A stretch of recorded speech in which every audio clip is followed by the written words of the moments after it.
I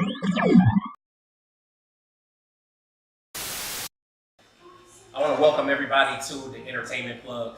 This is what's up? This is an amazing time. I mean, obviously we've done so many videos and we've gone live, we've done shows and done different things, but this is a relaunching. Like, this is the official relaunching. So even in the midst of the shows that we've done, we've been planning for this for really a few months now to really get this out there.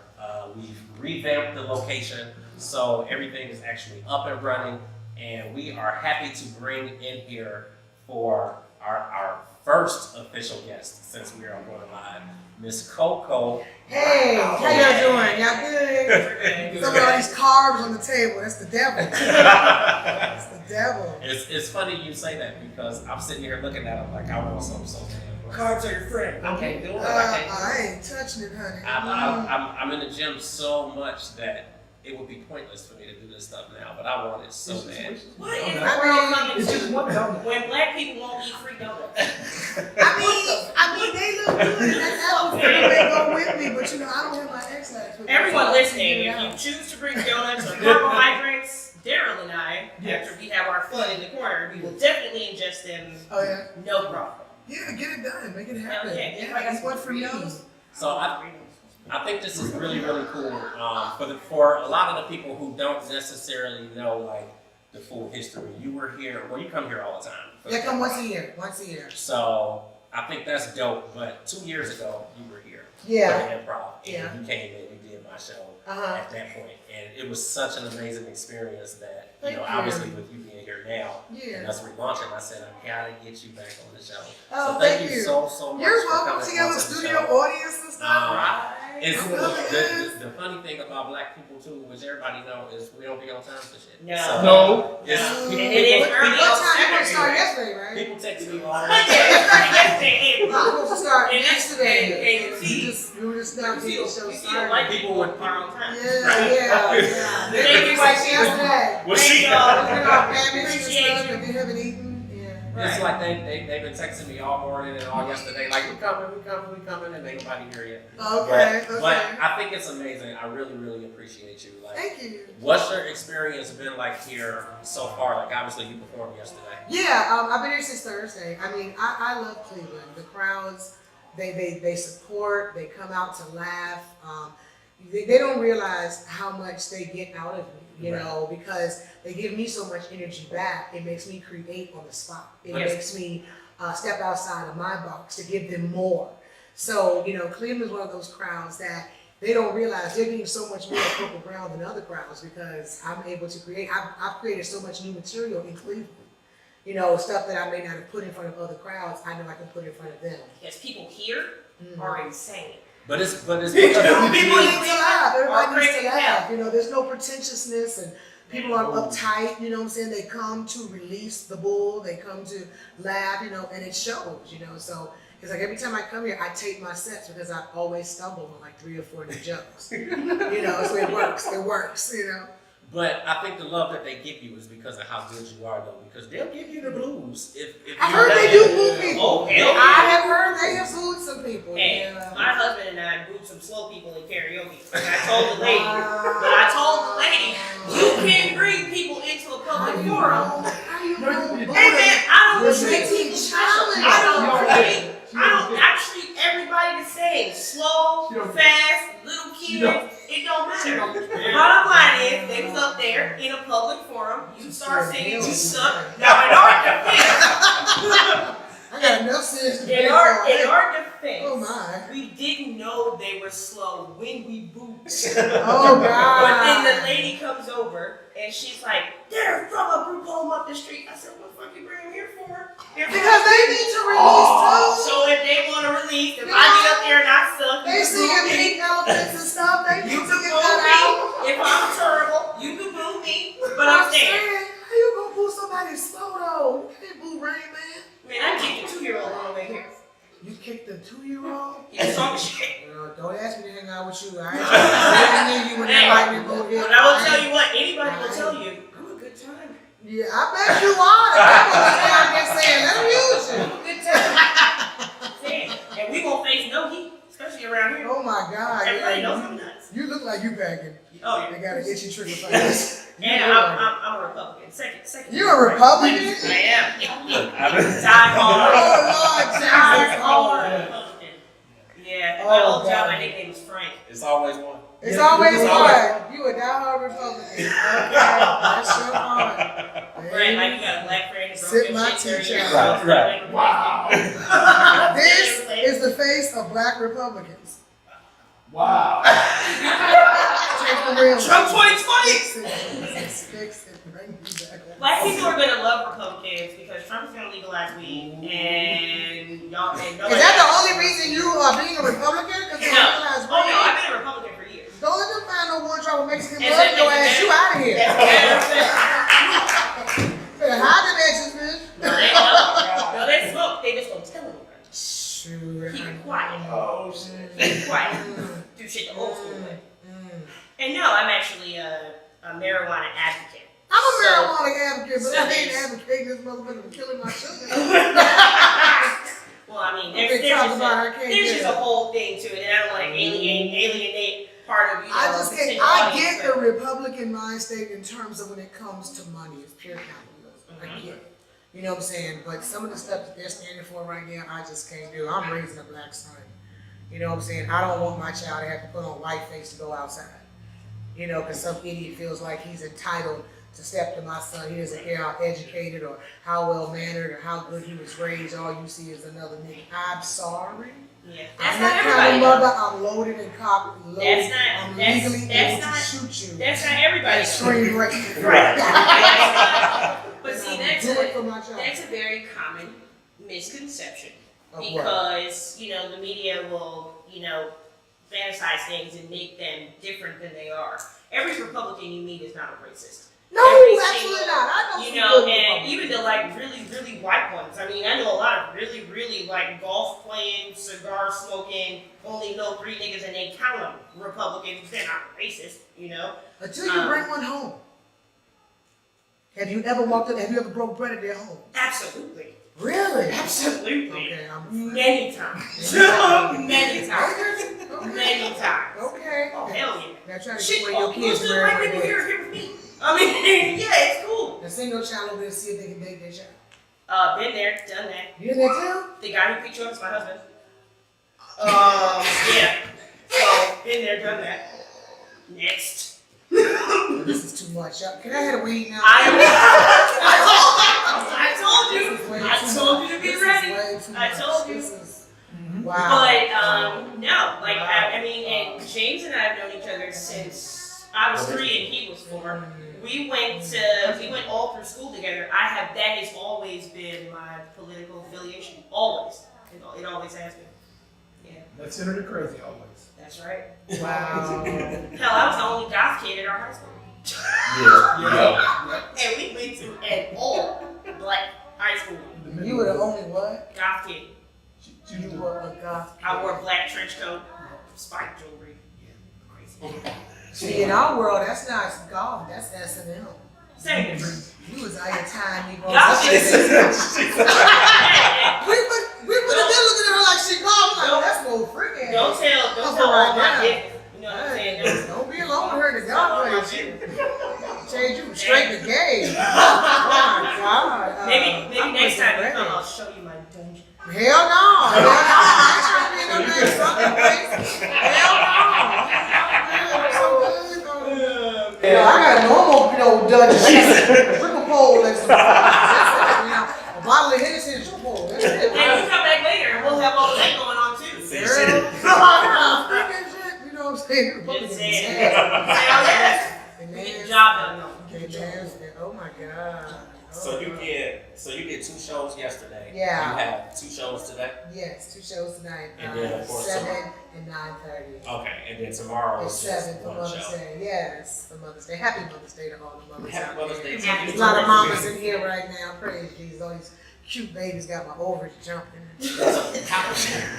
How is it for you to be out here kind of touring the way that you do, and obviously you're a mother and you have a young child? Like, how is that? It's hard. I mean, I just stepped out to talk to him.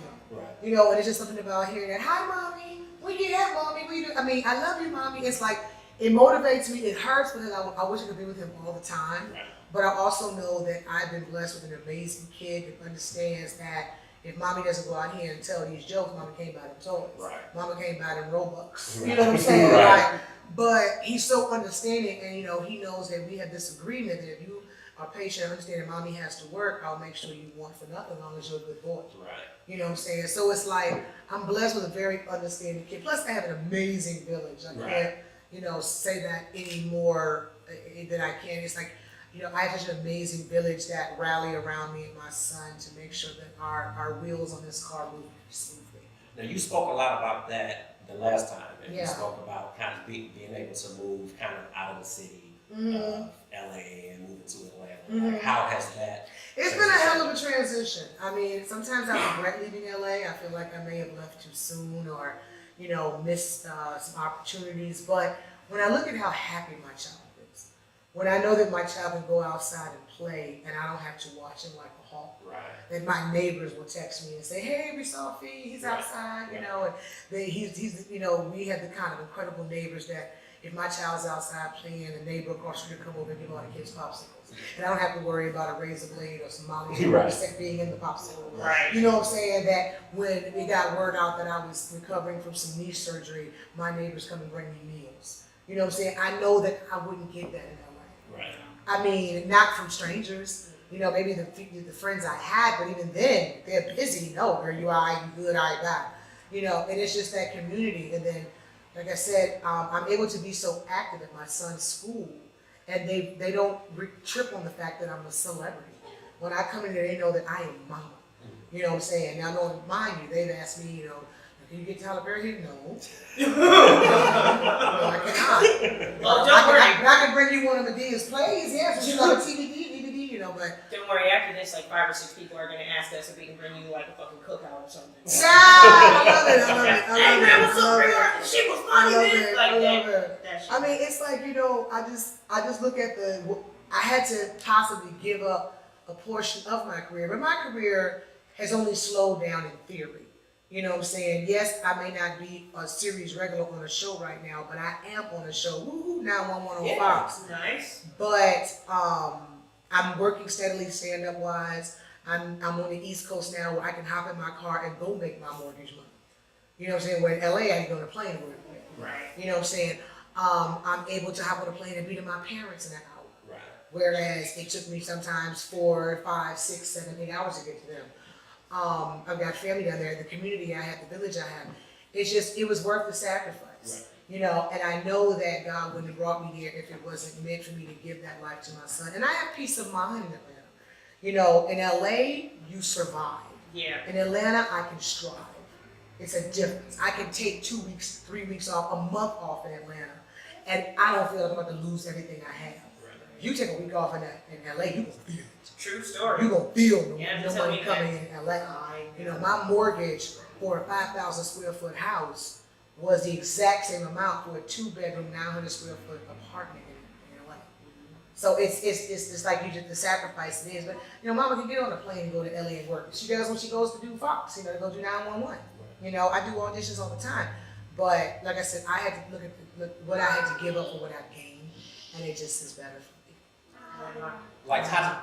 Oh, I'm sorry. No, it's okay.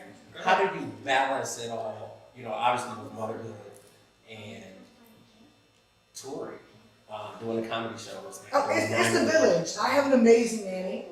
I have 2 amazing assistants. One doubles as my assistant and my stylist, and pretty much keeper of my sanity on many occasions. You know, I have so many people that, like my neighbors, 2 of them are retired. It's a married couple, it's 2 married couples that both retired. And I know that at the last minute, I've got to bounce. I know I can call one of them and they'll watch my kid. They have keys to my home. You know what I'm saying? Because and I can knock on their door anytime. It's like they watch my house when I'm on the road. Anybody messing with my career, I can be gone for 6 months. Anybody messing with my career. Right. They show the porch, honey. And with their little bit, Julep looking at my career. Trash man was late today, baby. I'm like, okay, thank you. I love nosy black people to that degree. You know? No shit. We had a neighbor, because that living here, we understand that sense of community. Yeah, You know, exactly. I had a neighbor who lived next door to me. She had a great garden. I'd wake up in the mornings, like a basket of vegetables on the back porch, and It's different. she was just awesome. You know, she knew I worked late. She'd bring dinner over. Yeah. Like, I brought dinner for your husband. Yes. And what's funny is, you want to talk about a nosy neighbor. The apron of our driveway was messed up. Her husband was like, "Oh, that's because 30 years ago, when they made this a 4-lane road, they messed all the pipes up and put them in wrong. We got pictures, and they went to the city and they fixed it. All the aprons down the street." Yeah, I mean, People but I'm crazy. saying, but that's what I love about, you know, that community. It's like, and what hit me and made me realize I personally didn't want to raise my son in LA is when this woman in the apartment complex we lived in died, and no one found her body for 2 months. Oh my God. And I'm like, how the hell do you not know your neighbor's not coming out of her house? How do you not know that your neighbor is dead? You know what I'm saying? And that just hit me. Like, I don't like that. I don't like that, you know, go about my business, don't care about my fellow man. At least in Georgia, and don't get me wrong, you got self-righteous, pretentious, selfish people everywhere. But where I am and where God, you know, decided to place me, it is such a community. You know what I'm saying? If I gotta run to the store, my kid ain't gotta be in the house by himself. I can say, run over to Mr. and Mrs. Clark's, and I'll say, hey girl, you watching for this? Yeah, girl, I gotta know what the hell. I know I wouldn't have that in LA. And when I did, it was a few people with my baby. I had to pay most of the people. You know what I'm saying? I had a few that I could do that with, but a lot of them were like, ooh girl, I'm busy. Ooh girl, I can't help you. You know, I just didn't have that community. And it's like, and maybe if I stayed, I made myself have that community, but I feel like God moved me. But sometimes even like staying and trying to force it, sometimes it just really don't. No, like, not at all. Yeah, Not sometimes at all. it just don't really do the trick. I can leave out of my house and go on the road to go film 911 for 2.5 weeks and not worry about the safety of my child.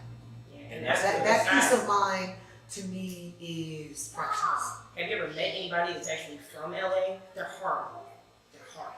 So you got them out of there just in time. I've got friends that are born and raised in LA. Okay, I will say there's a slight tad of entitlement.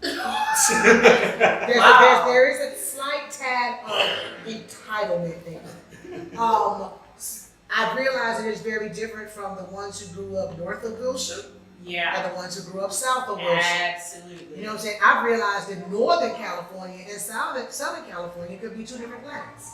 That is true. Two different planets I in used terms of the way people think. I was a DJ in K-Rock, LA, and being from here Yeah. and going, like, spending some time in New York and then coming here, coming back home and then going back there. Oh my God, it was like complete and total culture shock. I wore black every day. I hated everybody. I played anti-Los Angeles I mean, music that's all so the crazy. time. I don't think it was that bad because I was there for a purpose. Yeah. I think my biggest problem was I didn't put my roots in because I didn't feel I was going to be there. I knew it in my spirit because I know where I come from. You know, I'm a Southern girl. I knew Where how are to you cook. from? Virginia. Okay. So, you know, I knew how to make biscuits before I knew how to make my own name. You know what I'm saying? Yeah. So it's like, I always knew that if I had children, I wanted to give them a piece of the life I had. You know what I'm saying? I was able to play outside past dark. Right. You know what I'm saying? Catch lightning bugs. You know what I'm saying? I didn't want my son to be stuck in an apartment. You know, where we lived in Burbank, I couldn't let my child go outside and play by himself. Hell no, my child light skin look too Mexican. I didn't have my child cross the damn border. Yeah, you don't want to pick them up because they doing that now. You know what I'm saying? Hell no. You got no paperwork. They always snatching some damn kid out there, you know, trying to get across the border. They ain't got no I said, paperwork. You know what I'm saying? baby started, that may sound crazy, that's some real shit, okay? I know. I said, my child can play outside, and I know Miss Elba ain't let nobody touch my damn I child. ain't good. But she gonna get window every 5 minutes. I see the baby. I see the baby. Okay, hey girl, I see the baby. You know, Hey, I what was rather that? have it. What was the lady's name on Bewitched? What was her name? You know what I'm talking about. I know each other. The Kravitz. Yeah. But yeah, we used to do that. Pull lights off lightning bugs, play in front of the house. I mean, I couldn't even leave the porch. She didn't come to my house because my mom was living. Oh wow. Now see, my parents had a big old yard. We had 4 dogs. My dad was old country boy. You know what I'm saying? We'd be out there till 3 hours a night. Your mom would let you go. We had it too, No. but my mom was still like, Really? not like the other porch. She was Now, outside. my mom was weird about letting me spend the night at people's house. Oh yeah, we never. She was real weird about that. Everyone spent the night at our house. Right. That was No my one- mom. That was yeah. my mom. She was very leery. I don't know about letting me spend the night at other people's houses. They could always be in mine. And it didn't help that, I don't know, for some reason, like, it would be time to go to bed, and I would just start freaking out. No, I don't want to be here anymore. Oh, she got sick of coming to pick me up at 2 o'clock in the morning, so you ain't going nowhere anymore. So of course, they don't know you're something like that. You go buck wild. I went to college and almost flunked out my freshman year because I was like, "That's free! That's free! And I kind of felt the same way, but because of the Gestapo-like upbringing I had, every time I went to do something wrong, I'd be like, "Fuck! I met my mom. You see me? Oh my god!" You know, yeah, man. No. I went to a party. I missed the whole 2 weeks of school. I'm going to Atlanta treatment. Man, I went to a party and snorted coke one time. I'm actually allergic to cocaine, so I don't do cocaine. But I went to a party. I know it's sad, man. That's what everybody says. As much as I need to stay away, I can't have it. So that's why I'm not a big weed smoker because once you done cocaine, you got weed and some bullshit. No, I'm good. I'm gonna do it. I'm gonna do it up echelon. So I did one line, and my whole face goes numb. I'm like, oh my god. You must have bumped the whole way. I made my nose one line. But I was in the hair business. So I went to the. I'm like, no, I'm dying. Take me because I'm all jacked up and shit. And I'm like, take me to the emergency room. I'm dying. Man, them doctors and nurses were literally coming in the room like, that's her right there. She thought she was dying. She was fucking hot. And then he came in. He's like, yeah, so cocaine dried out your sinuses, made your nose bleed. You're allergic. You did one line. That happened. One, and I've never did it again. No, it's sad. That's what everybody says. They're like, coke is amazing. I'm like, yeah. Girl, I'm telling you. You know what I'm saying? Once you go blow, you never go back. I'll tell you that much, boy. No, man. Weed is a cheap hop. I'm like Whitney Houston. Crack is whack. Wait, gotta keep your eyes closed though. Crack is cheap. That's cheap. I'm gonna start without you. So I think there's actually quite a few things that I kind of jotted down just to kind of go like different directions to go in. You know, I'm open books with you. He's in charge. I'm charge, boss. James in charge. One of the things that I think is like the coolest thing that you're doing right now, ironically, is obviously what we're doing now. Oh yeah, my podcast. Your podcast. Yeah. Like, what took you to that spot? Or actually, before I even say that, when you came and you did our show, it's always black folks. It's all like, I bet that's some of your people. We're knocking on the damn front. Can we just make look? Anybody got no warrants? I mean, I'm we ain't gonna stay on the snitch. I'm a snitch. Hey, excuse me. Don't worry about it. The baby crying. The baby knows. See, the baby know. Right. Exactly. To me, the baby is the one with the part. So, Life is real around here. like when you came and you did the show before, did you know that you wanted to get into podcasting? You know, not necessarily. I just have always loved radio and affinity for radio. Okay. I did it way back in the day. Craig Black on PGC and Donnie Simpson, Frank Ski back in the day. You know, but I decided to pursue my comedy because everybody was saying radio's a track. Once you get radio, stuff for life. So I ran and said I'm gonna do comedy. Now I'm like, well, I like to get back to radio with some stability. Right. But I heard radio and they're stable either. So, but I wanted to have a platform. I started this thing called Single Mom Struggles. Cured with Wine on my IG, and it became such a hit that everybody was like, "Girl, you need your own show." You know, if you've learned nothing else in this business in the last decade, waiting on Hollywood to give you jack and you don't have 3 million followers, it's useless. So you have to do it yourself. You have to create your own platform. So when I decided to go with the podcast, it just kind of fell in my lap. When my homegirl was working at this one studio, she had a podcast. The lady that owned the studio was like, oh my God, if Cocoa Brown would do one, I'd be so thrilled. I'm like, well, yeah, I want to do one. She gave me an amazing price to do it.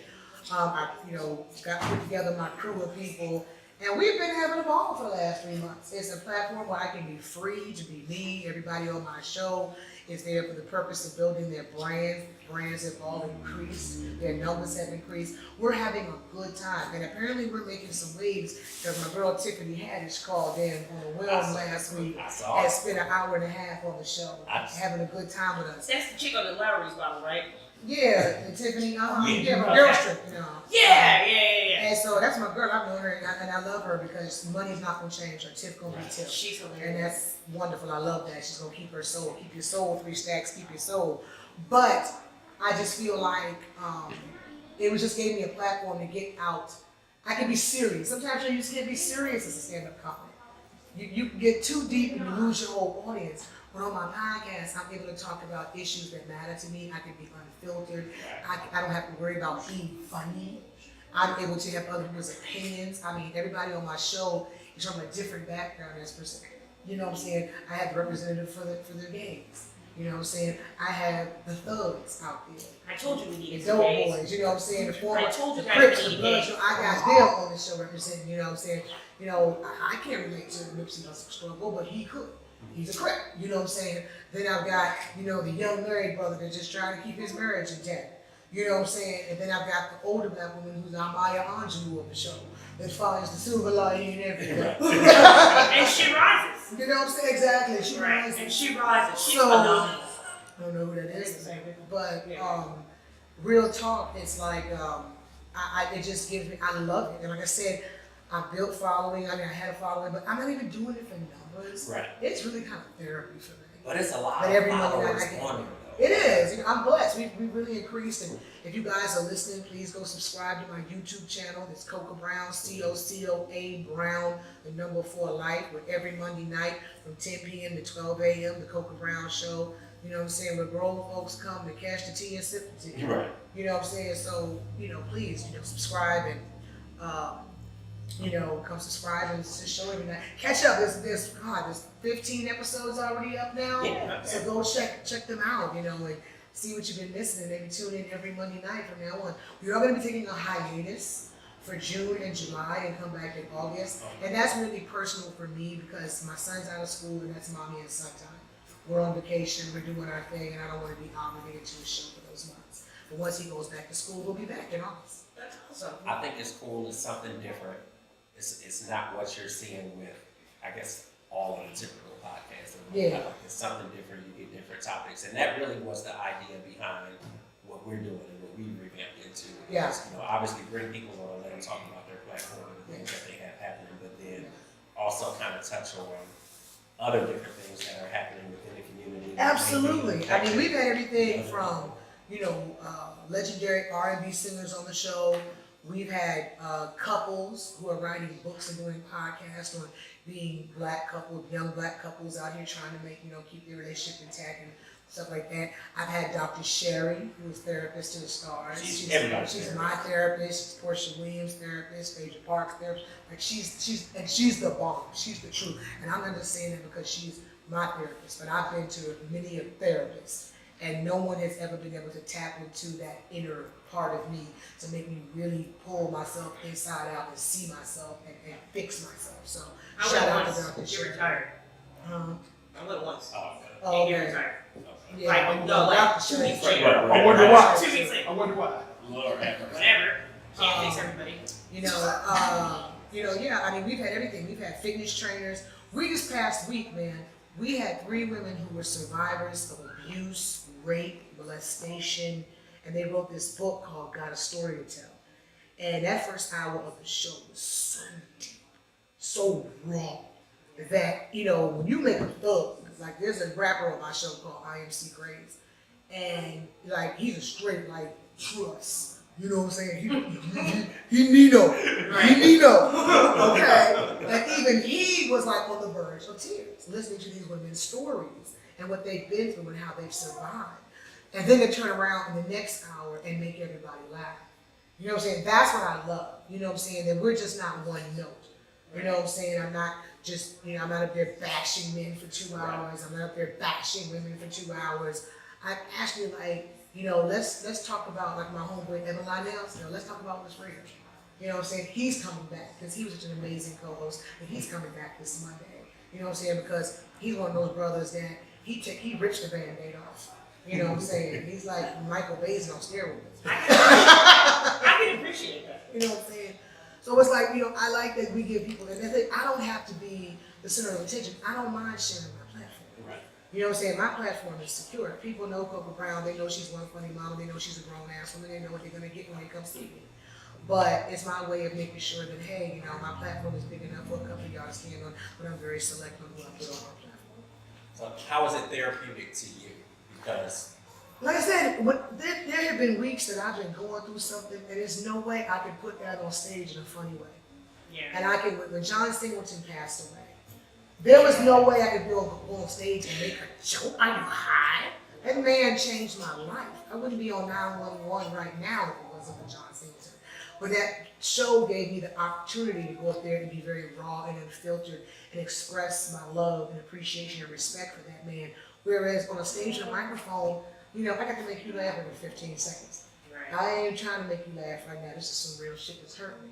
So that's what I love. It's therapeutic for me because there are things that I go through that I may eventually turn into a joke, but at that very moment it's too raw, and I can go on that show and cut it out. So let's talk about some current events.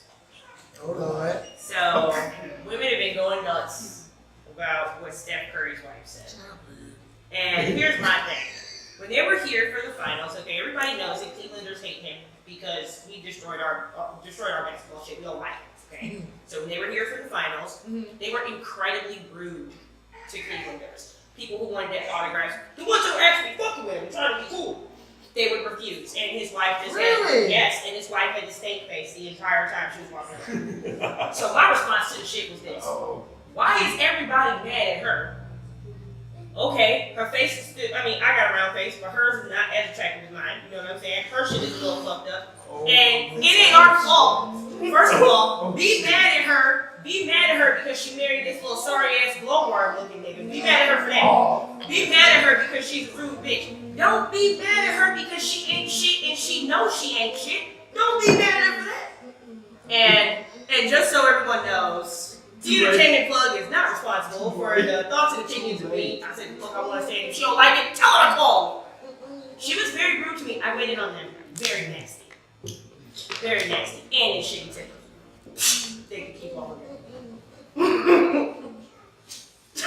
Okay, I'll bet neither one of them.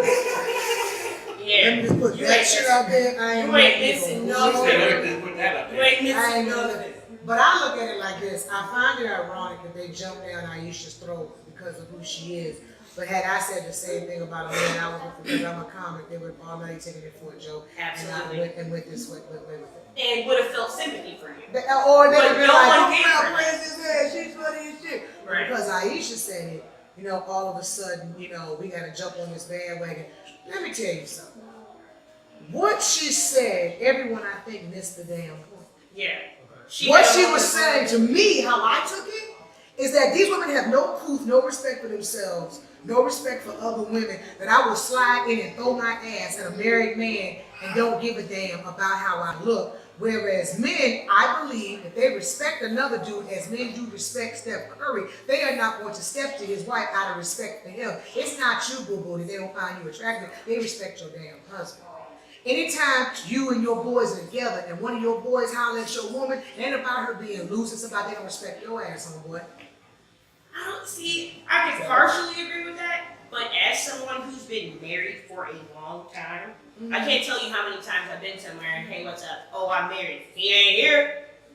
Like, people don't, that moniker of respect does not exist with lots of people. But it's a light skin thing too. It could be. It could be. It's a light skin thing. I said on stage last night, that's some light skin privilege shit. Yeah, they because like. light skin girls are so used to men sweating. Just being like, oh my God, being go sit your ass down, bitch. Bro, men are not sweating the little high yellow red bones. They get shook. They get shook. They don't know what to do. I said, whereas me as a brown skin woman, as you as a brown skin woman, Well, if I had me a nigga making millions, bringing home championship trophies, I would never be on my feet. I'd be on my knees with my mouth open 24/7. High five. And I wouldn't give a What do damn you mean? if anybody tried to We do holler that at for me. you and your Because belly. that's like Beyonce worrying about somebody hollering at her. But you got Jay-Z. That's like Jay-Z talking about I need bitches to be on me. You got Beyonce. Where you going from Beyonce, bro? Down. Ain't nowhere to go from Beyonce, but down. It's like being with Jesus and saying, you know what, I'm gonna go and mess with Isaac. You know, that was going on with Abraham. I'm gonna keep a penny go real quick. It's Are you the same kidding? Are thing. you crazy? It's the same. So it's like, But you know what?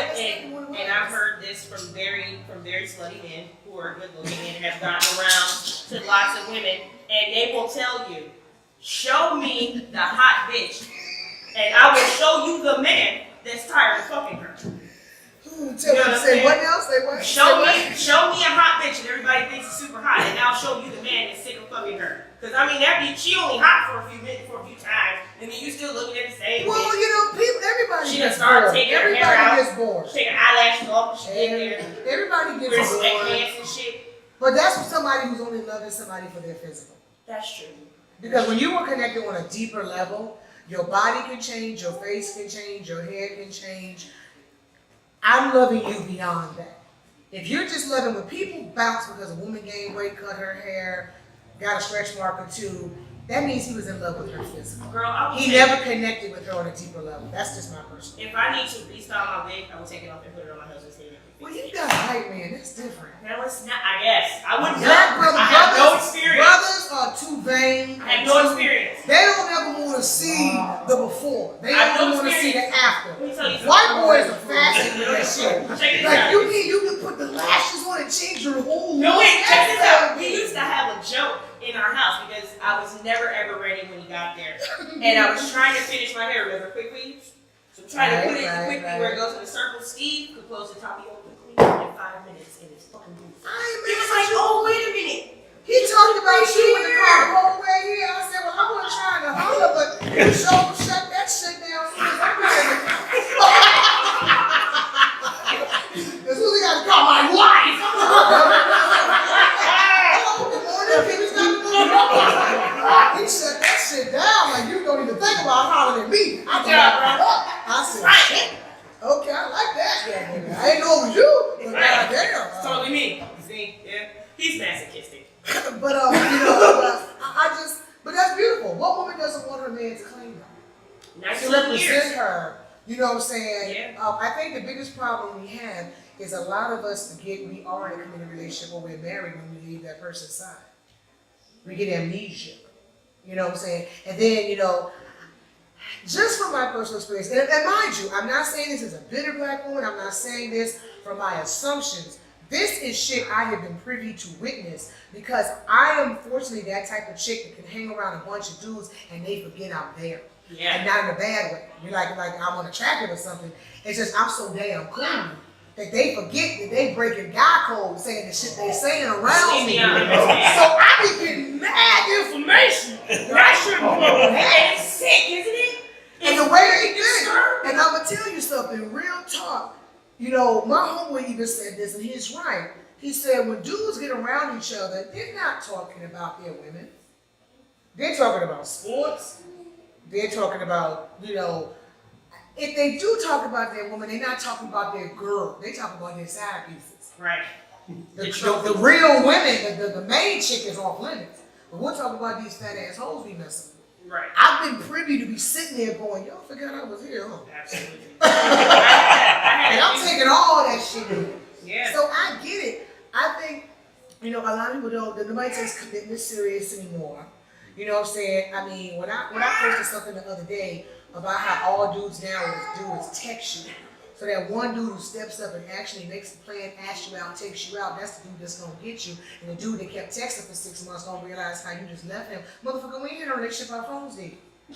You was going with my phone. Right. You was going with my phone. Nigga. You was going with I me. don't even know you. Exactly. Precise. So it's like they don't get it. And mind you, it ain't even the young ones. Ain't nobody guide them. They lost. I could not date right now. But them old dudes doing that shit, them the ones I want to punch in their bad head. Right. Because I'm like, You gotta you grew up when you threw on some DeBarge to seduce a woman. I hear you. You know what's up. You grew Not up even when Firestone existed. Switch. Okay, so switch. You know what I'm saying? Come Nigga, you on. wear silk And you up socks. here Why trying are to you date like you I young. struggle with this conversation. Hell yeah. But it's not. You know what? We Black killing ass all him. day He about to die. He Oh, about to black die. ass. They Right. ain't gonna make it. They didn't realize they brought on this show. I was texting. Open the whole Pandora's box and just said, But I'm saying, it just kills me. It's like, and then, you know, they get mad when you check them. You date like a child, I'm gonna treat you like a child. Hey man, I'm just telling you, you know, you keep doing the definition of being crazy. is when you keep doing the same shit over and over again and expect a different Well, you result. understand something with men, honey. Once they get away with it once, and will run with it like it's the first thing. Oh no, and everything I'm and talking everything about else. I'm talking about the bitches. Start a revolution. Go find you somebody else. You know what I'm saying? Maybe an Indian guy will be nice to you. I mean, I don't necessarily Oh, don't get me wrong, might girl. wanna spend all your I'm time very seven, open to 11 stepping different outside You know my what I'm race at saying? this point. Sorry. I love that. They're real. No, They're that racist. racist. Too late. No, It wasn't See, racist. you married to a white man, it's different. Joe Biden said that. Joe It's Biden different said though. that. All you my guys friends are- married to white men, we don't have these conversations. Jeremy is at the fucking house.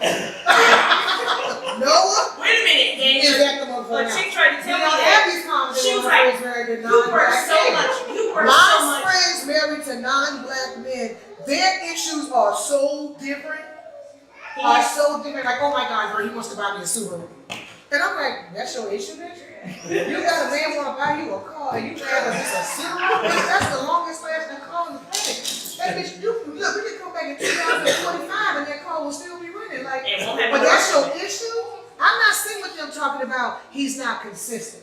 I'm not talking to them about he's inconsiderate. I'm not sitting around with them talking about he doesn't take care of his business and the lights are almost off. And the one thing I will tell you about white men that I've noticed, if they do got a side bitch, that bitch so far removed from you, they never bring that Let me dirt tell you home. something. If Bitches he has at a the side funeral bitch, she lives find on out he Mars. done had a side bitch across town for 40 years and you didn't know. Yeah. Because they never disrespect the queen. See, brothers that got so sloppy, they don't mind bringing that dirt home and then they think it's cute. When they can't pay the bitches When rent, you they're got gonna your be like, phone. hey, Hey man, can Keisha stay here? yeah, fuck that. No. I know somebody doing that shit I right hate now. to say, I'm being real right now. Right now. All my friends married to non-black men, their issues are very different.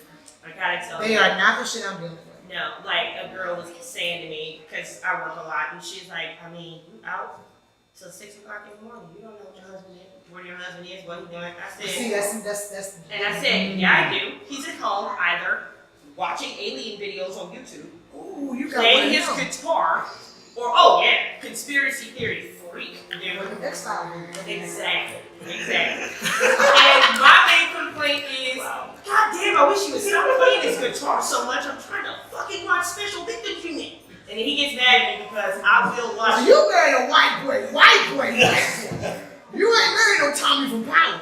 Oh, yeah. Oh, You yeah. got you a white boy, Oh, yeah. Because you got you a Bradley Cooper. Because what the fuck am I crossing over You for got a man if from your the pants are sagging and your credit score is low? What the fuck am I, where am I going? Wow. Where am I going? I'm not saying y'all's credit score is low, I'm saying yours is. I'm not saying y'all's credit score is low. You know, but you know what's funny though?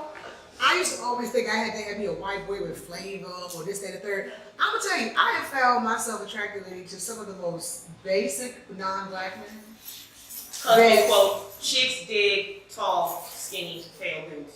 Well, I have to say all that right now. Pale dudes. I don't know why. I- Oh, you like a chunky one?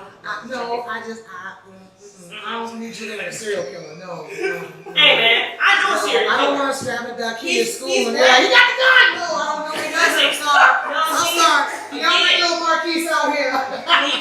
Cleveland will break all stereotypes. There are two serial killers from here. They both black.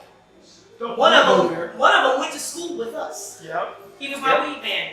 I called him the day he got The arrested. chicks in the house. Yes, Yep. I know Right, him right, personally. I'm actually writing a documentary about the real Cleveland 3 because we had a Hispanic guy here who had the 3 bitches in his house for 10 fucking years.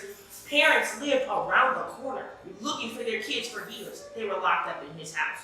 And you know, that's the one where the guy Charles Ramsey helped the girl get out the house. No, we ain't friends with this dude. Him. Then Anthony Solo.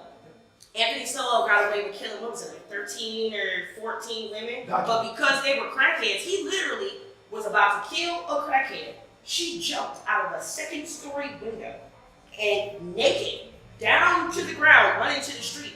The cops did not arrest him because she was a crackhead and they didn't believe her, and he killed 6 more women after that. Yeah, insane. Very, very, very black, from the same neighborhood as us even. And then Michael Madison, also from East Cleveland, the blackest neighborhood in Cleveland. He was our weed guy. He used to walk up to our house, have drinks with us. He helped my husband put the kids' beds together. He brings kids to the house. You got a serial killer in your house? As our friend, like kicking it, hanging out. She went to his house with me one time. We had to use the bathroom, going to buy weed. Yeah, man. So the mail lady, this is hilarious. So the mail lady is at the cable company where he lived. Change the subject. And the cable guy found the body. So the mail lady showing pictures to everybody, and our neighbor saw us and was like, dude, they found like 2 bodies behind the cable company. I'm like, oh shit, my friend lives there. Let me call him. See if he's okay. So I called him. I'm like, dude, they said they found bodies behind the cable company. He's like, yeah, I know, man. I don't know. And I'm like, oh, okay, well, I'll call you later because I gotta get a sack after work. And I go to call him after work. And my mom's like, talking to Ted fucking Bundy. my mom's like, yeah, Michael Madison just got arrested for being a serial killer, and God forgive me. But my first thought was not, damn, he done killed all these bitches. It's like, motherfucker, where am I gonna get weed from now? Like my weed guy's in jail. What am I gonna do? But I found some more, and then it was cool, and then I was like really concerned about it. So And, you know, I was concerned about it, and we even went to like abandoned houses and tried to look for more bodies to help out because we felt bad that we had been harboring a serial killer for like 3 years. That's creative. I got it. How do you keep your sanity? Bruh, not with this shit. This shit got me about to go find some cocaine and clean. I'll look at it. No. Bitch. I have learned how to detach, how to cut Cocoa Brown off. When I go home, I'm mama. I cut her off. I am mother, sister, daughter, friend. Some people have to keep that persona on all the time, and I'm not her. That's why I think I confuse a lot of men because they meet me as Coca and then like, who the fuck is this? But I'm like, bruh, Coca's a persona. She's a personality. She's what I put on to get paid, dude. Yeah, there are pieces of Farrah in there, but when I come home, I'm Farrah. And they're like, well, I don't know who you are. Get to know me then, motherfuckers. Start with the good morning, text and call me, guys.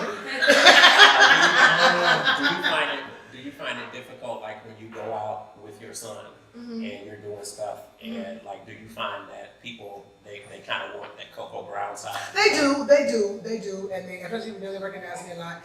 It used to be like when he was a baby, they wouldn't really approach me, but now that he's older, they roll up on both of us. And my son be getting frustrated. Like he did something a few months back. It was so funny, but it was so disrespectful. I had to have a conversation with him. We in the store, and I guess he gets tired of coming to me asking me for a picture and whatever. So the lady came up and she said, "Excuse me, are you?" And my child turned around. Yes, her. You want a picture? I was so done. I was like, he's gonna make a great body. I'm so sorry.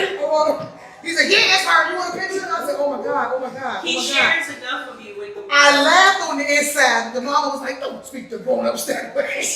But the part of me was like, "Thank you, boy." Right. He gets tired of it sometimes. He wants his mama to himself. Yeah. You know what I'm saying? Can't So, blame him for that. it is what it is. You know, but most people are respectable. You know, they don't bum rush me. They'll kind of stand up, kind of wave until I acknowledge them, and then when I acknowledge them, they come running. Yeah. I like the hard way. But I love my fans. I do. But respect my space, especially with my child. Right. For sure. Carl Weathers doesn't like to be called Apollo Creed. In case anybody wants to know that. He doesn't. Don't ever call him that. Want to tell that story? But that's his most iconic character. So, right. So when you roll up on I it. remember you from Action Jackson. Exactly. Or after the other guy died. Exactly. Nobody remembers you from Action Jackson. So I roll up on it. I'm like, oh shit. You Apollo Creed, brother. That's exactly what I said. I'm like, oh shit, it's Apollo Creed. He's like, no, I played Apollo Creed. I'm Carl Weathers. And I think what cheesed him off was I went, yeah, fuck all that. You Apollo Creed. You Apollo Creed. I'm like, can I get a, this is it, man? And he was like, ma'am, have a nice day. Well, fuck you too then. He did it from his mom. That's what he did. That's crazy. But it's like, it's funny, I mean, people always think I was over. It's so funny. This white bitch, what she Right. You know what I'm saying? I'm tired. I hate you today. Like, smell me. Come here. Like, I like, get away from me. Don't ask me to be funny. Like, let it come naturally. I hate that. You know what I'm saying? But I love my fans. I do. If it wasn't for them, it wouldn't still be relevant. So I love my fans. So you're doing 911. Yeah. How difficult, or maybe it's not that difficult. I mean, obviously, you're so entrenched in comedy, but then being a part of this show, which is not really Dramatic. yeah, it's more dramatic than anything. Like, Yeah. how is it to be a part of that? Oh, it's amazing. It's amazing. I mean, to be just breathing the same air on set as Angela Bassett. I mean, Jennifer Love Hewitt. I mean, Peter Krause.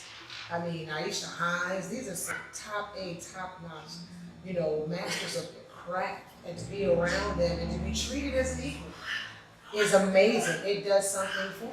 You know, it strokes the ego that, you know, I'm in the same club as person. You know what I mean? But I love it. I love being able to turn Cocoa Brown. And I love that they let me bring a little bit of cocaine to it. But it's the warmth. Right. It's the you know, the quick wit. But I'm not being over the top. I'm definitely not being Jennifer on for better or worse or whatever like that. But they let me create Nurse Carla and give her my own spin. But I still stay true to the character. You know, she's a nurturer. She's a caretaker. It's anytime I'm on that set, I have to have a come to Jesus moment. Like, Heifer, you belong here. You belong here. You earned this spot. Don't let anybody take that from you. I mean, you've done so much. I mean, you look at stuff like people versus Okay, OJ. which John Singleton got me born. Yeah. And that's what led to 911. So that's why I will always Wow. love and have the utmost respect for John Singleton. He handmade me for people versus OJ. I'm gonna give you something throwback that after I saw your picture, I realized you were on. Because I have a knack Okay. for the unknown face when it's unknown. Okay. You were on the Young Wrestlers. Oh my God, yes. You were on the Young That was Wrestlers. one of my first TV gigs when I moved to LA. Oh yeah, you were on the Young And I Wrestlers. was in Young and the Restless. I played one of the people that worked in the community center when they sent Victor there when he got in trouble. Because I kept thinking like, man, she looks familiar. And then when I went back, I'm like, holy shit, she was on the Young Direct. I swear. Like there's the guy from he was on The Sopranos. What the hell is his real name? James Gandolfini. No, he played Christopher Moltisanti. Yeah. Damn. Steven, what's his name? Christopher Moltisanti. What's his real name? Michael Imperioli. Oh yeah. So most people don't know that Michael Imperioli was actually employed by Spike Lee for a long time. Yeah, of course. He was a reporter in Malcolm X.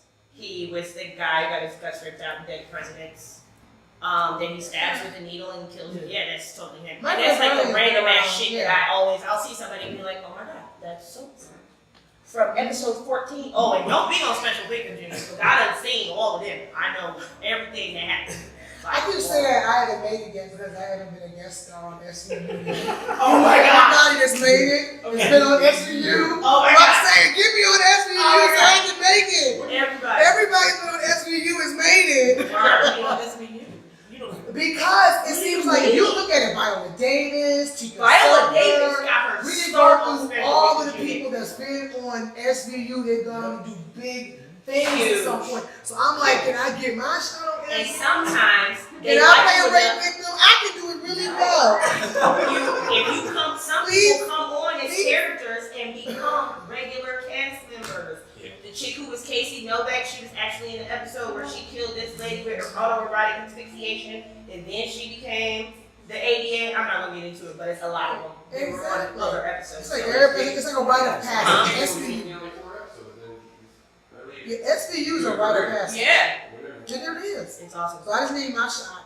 SVU. Oh my God. Y'all see what SVU, you Can you know, just like do me a a good favor? one? Can you just do me a favor? If you get to go in there, please just invite me. If that was like my be all, end all fucking dream, is just to be like, SVU. hello, Marissa. Yes, I love her. Like she's one who I think I was feeling when I met her. And I know she has to be compared to her mom. Everything Vincent. And you notice that she's always whispering, it's No, that's fine. I love her. She's Yeah, I'm fantastic. trying to get my SVU moment because that means I've made it. Damn sure. Would you do reality TV? You mean Ratchet TV? That shit was terrible. Reality TV. Really? I I haven't seen it. I've always said I wouldn't make make one episode, either Housewives or Love and Hip You may want Hop. somebody to Because I would call, you know, I read for a living. That's what I do. I would be like, hey, you want to let me tell you about you. And they would be like, oh, get her off here. No, actually, they would be like, keep her on there. Let's do this. Right. Like, I couldn't do it. Because first of all, I knew all of these heifers. I don't know them personally, but I knew all of them before the nose jobs, the lipo, the money, the good hair weaves, the fucked up lace fronts. I know you. Right. I'm digging in crates. I'm a comic. I stay cocked and loaded. I couldn't be on the show. No. I would go for blood. They would Right. come for me. No. They would come for me, and baby, it would be like a machine gun. It'd be I mean, that's everyday life. That's everyday life for me. Like, it's funny. People say, like, oh, so you just act like I'm like, no, y'all play assholes on TV. This is real life. This is me all the time. I got approached about having a reality show, and unfortunately it fizzled because the people I was going to do it with showed me their true colors before I signed the contract. Maybe Jesus, because then I would have caught a case on tape. But It's great. I don't know. I just asked too because obviously being in that area and there's so much going on as far as reality TV and whatnot. I don't know. He said that because they came, they approached me. loved When I first married my reality. ex-husband, they approached me about Housewives of Atlanta because they thought I lived there because I'd be there for like 6 months after the year shooting with Tyler. And I'm so glad the one good decision my ex-husband made was, hell no, we ain't doing that. But I knew he had ulterior motive because, you know, he had some shit. Like, y'all motherfuckers ain't about to follow. Right, that's not expose my shit. Been But, real long. who was the Amber? Please find your kids. Yes. I'm glad he turned it down because my marriage was, and my divorce was, and I wouldn't have wanted that all out on Front Street. Yeah. Personally, not for no likes and no follows. Yeah. I'd rather be famous for my talent, not my tragedies. Amen. I mean, listen, That's well said. Thank you very much, girl. Thank you. So, other projects that you're working on, happy Thanksgiving. Yes, I'm excited. My first executive producer, credit. I'm so excited. Yeah, and it's a great movie. Written by a nice young lady named Jelly. She, this is something based on her life, her childhood, her family. And she was on your show. I said she was on your show. Yes, she was last week. Yep. And I play evil Aunt Claudia. That honey, she is so self-righteous and extra. She's that aunt that just makes you go, ooh, just need to be taken down a notch or two. You think way too highly of yourself. You know what I'm saying? And it was such a great experience, but it taught me so much. Being on the other side of the camera, not just in front of it, and seeing the intricate workings of production and seeing how it worked. It just opened my eyes. And also let me know, I can do this. It gave me a confidence booster that I needed, that I can go in and produce my own stuff. I don't have to keep waiting on someone in Hollywood to give me a great code and key. I can do it my damn self. Right. Oh, man. What do you feel like it's done for your career now that you've worn that executive producer? We'll see. We'll see. I mean, right now, it gave me a confidence booster. Yeah. That's what it did for me personally. But my career, we'll see. When it comes out later part of this year, we'll see. Maybe she'll make it on special features. I mean, can I get on SVU, Can she please? be on SVU? I need to know somebody on that damn show. I need it. If somebody please put me on SVU. Lord Jesus. Please. I mean, they let 2 Chainz be on it. No reason you can't. Honey, everybody done been on that shit. Snoop Everybody. Dogg was on it last week. With the lady who's also a Republican, Orlando, whatever his name is, he used to do the 7-Up commercials. Yeah, He was on it, and they did it was like a fake Beyonce, Jay-Z type thing. I'm just saying, can I get my SVU? That will let me know that I have officially crossed over this line and making it. If I could just play one rate victim. I mean, don't get me wrong. Yes, The writers up there. Anything. Can I play a DA? Can I play the spine DA? Can I play a fake cop? I don't You could be the body either. I'll be the body on this. Look, I play dead real good. For those of you who don't know, See, I play the dead. body is at the beginning of the episode, and it lets everybody know what's going to happen the rest of the time. Well, I for need better some or worse, everybody. they never coming back. I don't know why y'all keep asking me that. For better or worse, they never coming back. Never. Ever. Okay. They ask me that every week. I'm like, it ain't coming back. Because they like like that role. They love the for better or worse. You know, it's a shame that show ended the way it did, but you know, life goes on. Life goes on. Right. I got some fairer questions. Oh shit, she said fairer questions. Fairer questions. Because you know, James is professional. I just like randomly like to know shit that pops in my head. Okay. Ready prepared. What's your favorite food? God, this is so stereotypical. So. Fried chicken. Chicken. Is it? But you know what? Chicken tenders. Chicken tenders. I can eat Popeye's chicken tenders every day, all day. So- I don't know what kind of crap they put in them chicken tenders in. Dude, the white man And gets that so Mardi mad.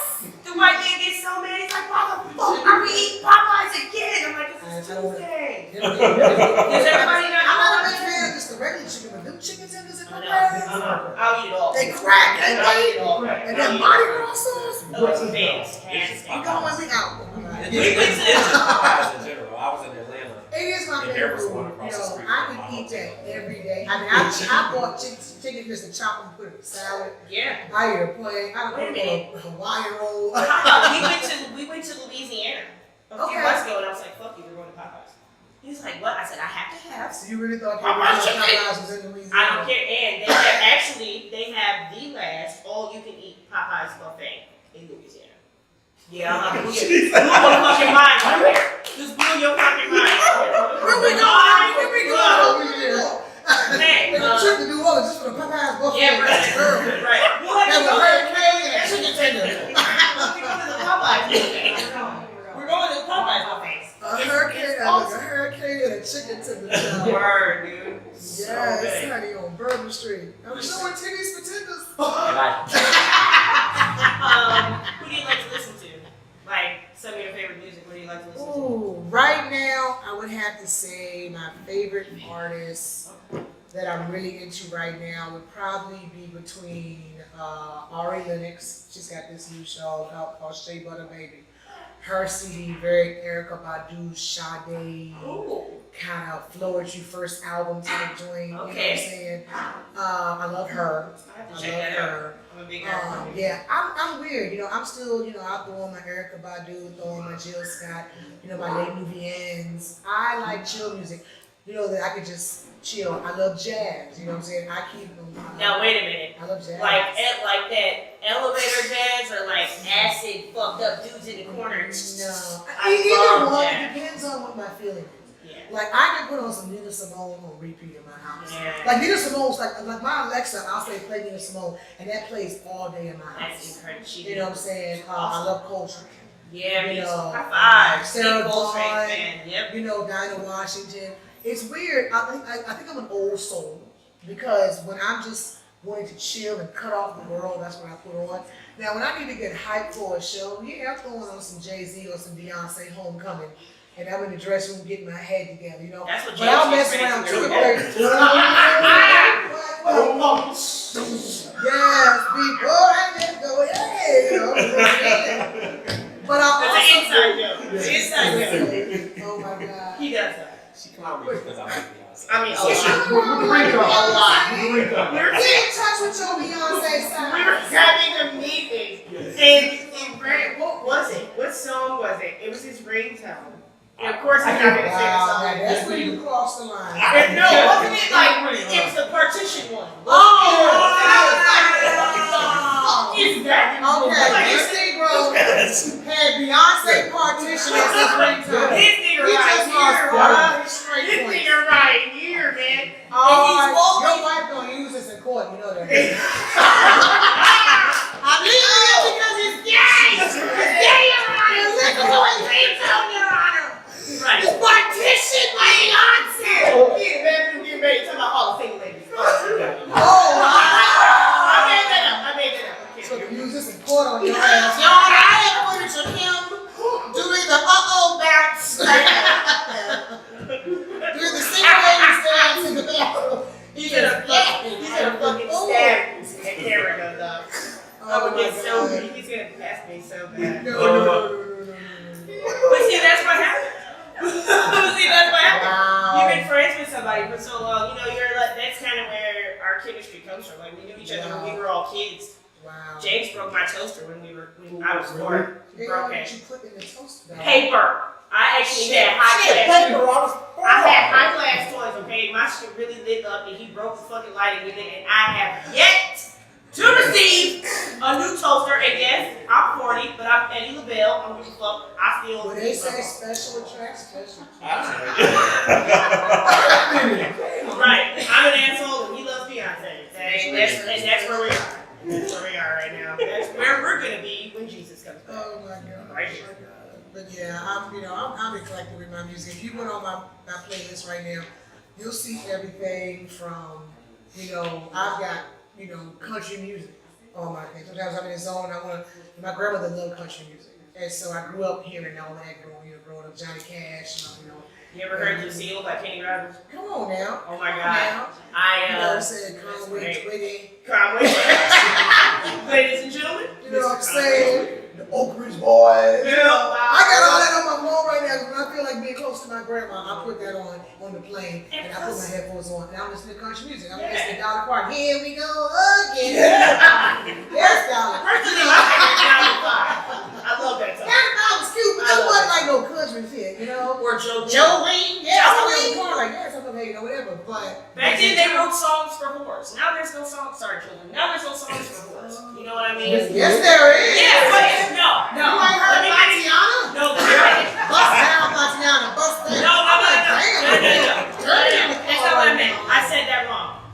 Now they make songs glorifying being a whore. I mean, look at Cardi B. You know what I'm saying? Just glorifying being a whore. Listen, tell 12-year-olds, you know what? You got 12-year-olds listening to you, and you go on fucking TV, and you say, I used to give dudes drugs and rob them. Public forum. Cardi got power like the beehive. I ain't fucking with you. I ain't never scared. I'm from here. I'm from here. Oh my God. It's funny, but just this morning though, I was playing Journey. See, we're done. And we're finished. We can be done. I like some of the whitest shit there is, and that shit is too white for me. I stopped believing a long ass motherfucking time ago. I love Journey. Come on, you know that first man, just a small town girl. You're like, yeah. So it's funny. And then Steve Perry's voice on the slow Don't sing my song before we got loud. No. Everybody in this bitch that knows me knows there is no Journey. I used to. So can I have some white say? Yeah, that. Put some sugar on me. That's that clever. I thought that was the white No, say. That's white not clever. say. Here I go again. Oh, I be mixing them up because I got like the greatest hits on my phone. That's all in my car. You can ride with me. Thank you. I'm gonna ride back with her. We don't I don't want to get out your ass on the way back. We all used to work at a Hard Rock together, and I was one of the people in charge of the music. So if somebody requested a Journey song, my boss knew that if he was looking for me and couldn't find me, and that song going, like, oh, she's outside, because I'm not gonna waste my life listening to that bullshit. I would turn it on and walk right the fuck out the door and come back. Why are you so adamant? I hate his voice. I hate Steve Perry. I hate his nose. I hate his haircut. I hate his fucking voice. I hate it all. I hate it. Okay, so who hurt you with that haircut? Let's run down the list. Let's run down the list. That's personal, honey. She gave me some white boy with a mullet. Steve And she was Perry. sick. No, it wasn't that. I She hated gonna be the topic at the show tonight. long before that. I hated him long before that. Steve Perry, Rush, Drake, fuck them all. Whoa. Shut up. So what? You wear a shirt with Ronald Reagan on it and says "Trap God," nigga. Fuck you. Trap God. Fuck you and Drake too. Okay. Y'all That's glorifying hilarious. black Canadians. 4 Canadians on the record. Wow. What? Yeah, he's disrespectful. I wasn't ready, dog. I was so She done seen and said all kinds of blasphemous shit against her. She's some white boy named Rupert fucking her with a mic. I don't know anybody. I don't know. True story though. That is not my struggle, child. I'm a huge audiophile. So I absolutely. Wu-Tang bring back bad memories for me. Hey man, Wu-Tang is nothing to fuck with. Okay. I love Wu-Tang. Oh, I'm so glad they stopped making MP3s. But it's something about the voices. Like, there's something in the tone in his voice that just irritates the fuck out of me. And then when I see him, his whole face bothers me. I don't know. I just don't enjoy it. Okay, that's perfect. You need therapy. No, I don't need therapy. I'm happy. She like that. Yeah, I did. Yeah, so what? How am I be mad at somebody for being an asshole and saying asshole shit all the time for getting the job done? Hello? Hello? It's me personified. Only I have a better wig. How you doing? Oh, you ain't gonna talk to me no more now? You're not gonna talk to me? You saying Journey? I'm still talking to you? Yeah, but you know what? Journey ain't never burned no goddamn steaks on me. So. You don't know that. Journey ain't never said the Klan was very nice people. That shit is played at Klan rallies, okay? That's how white it is. They play Don't Stop Believing right before they lynch niggas. Keep that in mind. Please. Yes. Did you see that police officer with Border Patrol? Yes. How have Climb that goddamn wall. How have you lived in California? Why you building walls and them motherfuckers build tunnels? Let me understand. Let me tell you. That's the asinine shit I'm talking about. You build it up, they build it out there. So If I had unlimited resources, I would move to California and buy shipping crates. And all of them I found without paperwork, I'd pick them up and send them the fuck back home. okay.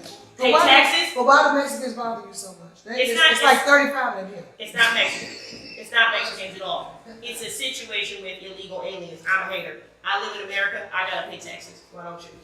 So that means you're shipping back all the Haitians, Jamaicans. If they ain't paying taxes, yes. Canadians also, English people, Scottish, anybody. If you're not paying taxes, get the fuck out. It's not just Mexicans. It's illegal aliens. I have friends of Well, shit, if that's the case, every black person out there is motherfucking illegal because we got brought here against something. Not true. Not true. We are not illegal aliens. They brought us here. That's like me They saying didn't give us citizenship until we fought for that that's shit. like me saying We was illegal like a motherfucker in this bitch until That's about like- 1958. that's like me saying that my dog doesn't have any rights. It's the same thing. Like the dog didn't ask Some to be motherfuckers here, still don't think but black they're folks should have proper. rights.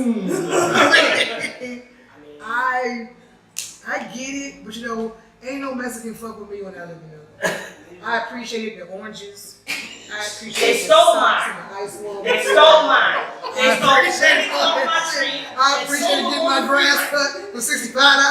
I appreciated all that shit. I appreciated going to the freedom and move my whole house for $40. I promise you, there is no hate in my heart for Lupe. Lupe was the best goddamn nanny I ever had. Mine either. If she got paperwork, we cool. If she ain't got no paperwork, she better get her lemon stealing ass the fuck on up out of here. Because they stole you like them because they sold you cheap fruit. They didn't steal your fruit. They stole my shit. Okay? God damn it. Moving on. Whatever. That's So a you- losing battle, honey. I don't know. Oh, yeah. That's a losing battle. So you wrap That's up. like putting Cordell West and that Conley bitch in the same room. They expect us to have a logical conversation. You know what I'm saying? Hey, man, fuck you. So you I'm saying, I can't. But see, that is beautiful. I think it's one of those things that, real talk, I hear Trump supporters and people like that say he's getting the job done. But unfortunately, the fucked up shit he's done has overshadowed all of that for me. It's hard for me to get through the bullshit to see what good you've done. I would love to see the good you've done, but I gotta go through so much of the bullshit and the negative shit to get there. And I just, it's hard. It's I'm gonna tough. just quote one of my favorite TV things.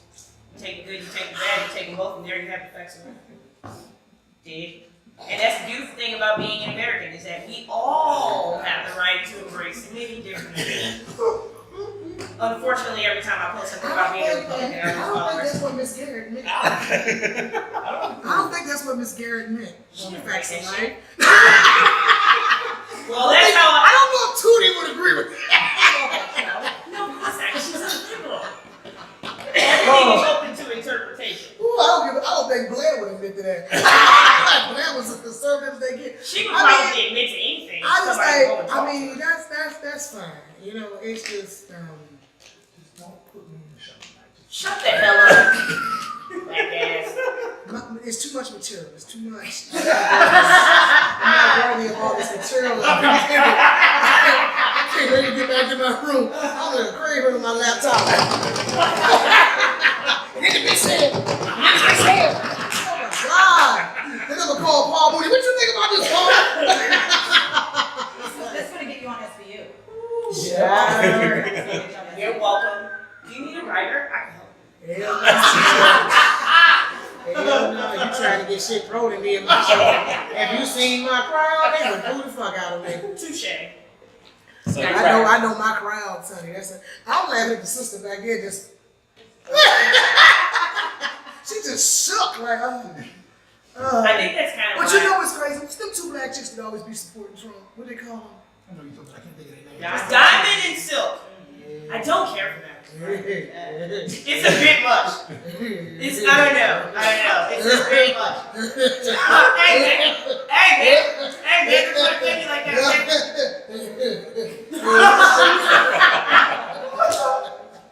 I would like to be more in the Condoleezza Rice category, okay? Now I'm Diamond and Silk. Condoleezza. I like Condoleezza Rice. She's a great American. Condoleezza knew when to shut up.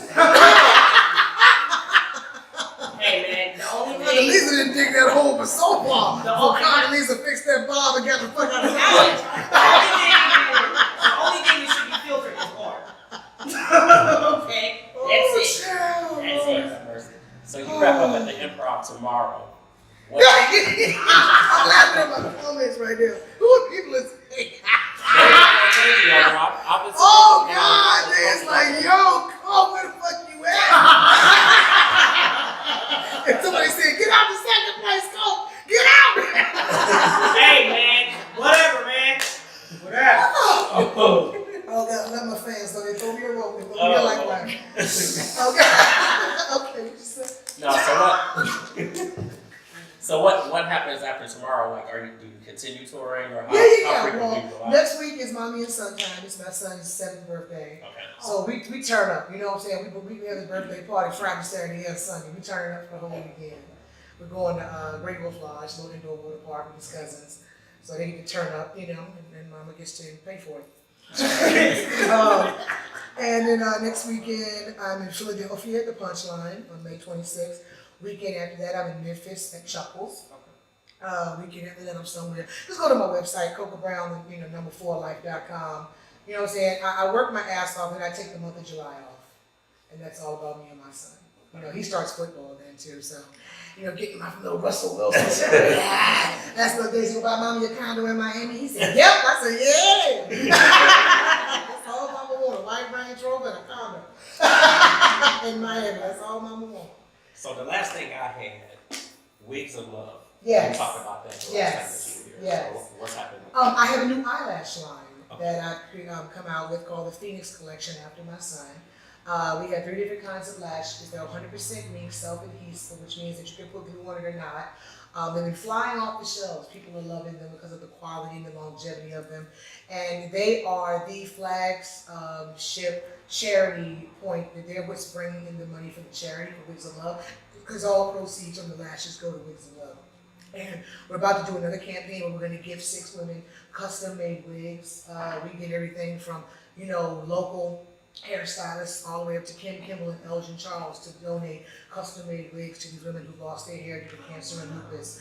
So that's the campaign we're doing right now, is raising money for Wigs of Love. You can go to the website, wigsoflove.biz, wigsoflove.org. Yes, I have 2. You can see what we're doing, see past events. And we just gifted a young lady 2 custom-made wigs who was battling lupus down in Tennessee. It's what we do, so help me help them by getting some lashes or getting a t-shirt or a DVD, because all proceeds from everything on my table after my shows goes to Wigs of Love. That's awesome. Because everybody doesn't give back. Some people just kind of take fame and celebrity for granted and don't realize that it can really be used for a Well, you good should purpose. pay for it. I think at any level that you're at, you don't have to wait till you're at, Tiffany, Kevin Hart, or Denzel, or Will Smith level. Anybody can give back, just this morning, your husband will tell you, I fed a homeless man at Dunkin' Donuts. He was sitting outside. He said, could you help me get some food? I was like, you hungry, brother? He said, yeah. I said, come on inside. I bought him breakfast and lunch. That's awesome. And he said, thank you, God bless him, went on about his way. I'm not looking for any kind of accolades or pat on the back. I feel as a Christian, as a good woman, it's just a human being. You know, if I can help my fellow man, why wouldn't I? So if there is one thing you want people to know about you, what your legacy is, what it is that you want to leave behind, and when someone hears your name, that's what's synonymous with it. What is it? She was a good person, and she kept it real. Right on. She was always real and true to herself as well as to others. Right on. Good person. That's what, and a good mother. I was a good mama. Yeah, that's cool. Mm-hmm. And that could be a funny comment too. But that's secondary. Am I a good damn person? You know? Yeah. Because I know some funny people think, shit. Shit. Okay, you're funny, but you fucking suck. Right, you ain't shit to the core. Your soul stink. But you funny though. Not your soul stinks. Okay, I'm so stealing that. Just say I tell that to somebody, what's wrong with your today. spirit? Your soul stink. Don't worry about it. I'm gonna say that to somebody today. I'm gonna piss somebody off on purpose so they can say something just so I can do that. Oh, look at my soul stinks. Yeah, no, it's like your soul stink. You know what I'm saying? Sauce. Like these men be chasing these big booty hoes and they don't smell that soul. So, how would you, that for those of you who are watching for the first time, we just had a lovely studio audience. I love it. That studio audience. The studio wave, everybody. Hey, everybody, the studio audience. Do you mind taking a couple questions? Don't smile, damn it. You got that good hair. Well, you looking like Lloyd. Man, there ain't no other ultra firm.